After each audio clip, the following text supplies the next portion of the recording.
Joy aurait préféré être malmenée par le cri horripilant de son réveil ce matin. Elle serre les dents et crispe ses poings avant même d'ouvrir les yeux. La couette est la première à subir sa mauvaise humeur. Elle vole jusqu'à retomber mollement sur le parquet alors que Joy est déjà debout, prête à foncer dans le tas. Philippe Donnelly, assis en bout de course sur le fauteuil club, tasse de café entre les mains, n'a pas le temps de voir Joy débouler dans le salon et saisir la télécommande. Il n'a pas non plus le temps de finir la lecture des bannières défilant sur la chaîne d'information en continu. Écran noir. « J'en peux plus d'entendre leur nom. Tu comprends ça ?» crie-t-elle, sans penser à leur fils qui dort encore.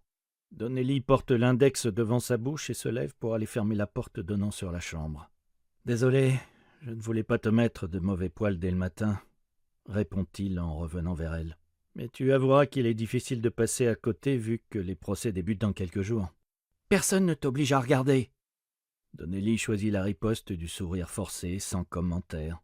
« Je te fais un petit café, » annonce-t-il en tournant le dos à Joy pour passer derrière le bar qui sépare la cuisine du salon. « Ça fait 2 ans qu'on entend leur nom. » Donnelly ferme les yeux en insérant la capsule dans la machine à café.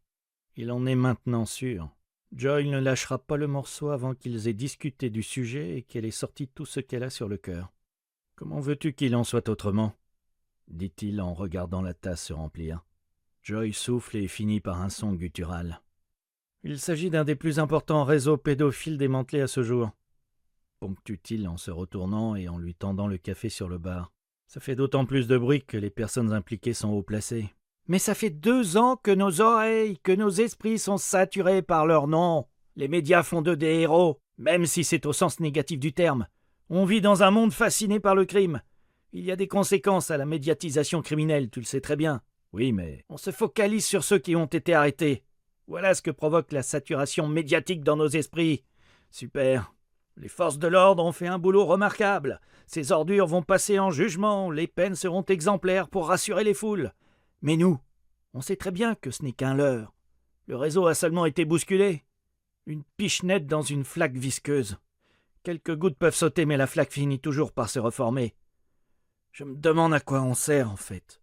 À lutter contre le mal. Joy pouffe par le nez. Et à quoi bon? Quand de plus en plus de personnes semblent attirées par lui. Le mal est encensé, et c'est comme s'il fallait à tout prix afficher cette fascination. Il y a ceux qui sont prêts à dépenser des fortunes pour obtenir des objets ayant appartenu à des tueurs en série. Ceux qui créent des groupes sur les réseaux sociaux pour une idolâtrie collective de leurs criminels favoris. Sans parler des femmes qui rêvent d'une aventure amoureuse avec les pires détraqués sexuels. Le mal est devenu objet de convoitise. Et tu ne m'enlèveras pas de la tête que les médias contribuent très étroitement à ce phénomène. « Alors quoi ?» rétorque Donnelly. « On laisse tomber? On oublie la mission pour laquelle on a signé et on ferme les yeux sur les crimes pour lesquels on est appelé? J'ai perdu le sens de cette mission. Je dois y aller, » conclut-elle en posant sèchement sa tasse vide. « Besson m'a donné rendez-vous ce matin. » Donnelly regarde sa femme disparaître dans la salle de bain et ressortir 5 minutes plus tard, vêtue, comme à son habitude, d'un jean moulant et d'un pull noir à col roulé, les épis non maîtrisés, les cernes non dissimulées. Il doit se contenter d'un bisou éclair et du claquement de porte après qu'elle a enfilé son holster et son blouson. Les yeux de Donnelly restent fixés quelques secondes dans cette direction.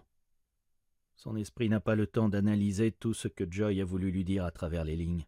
Il est stoppé par un doux « Papa » venant du couloir.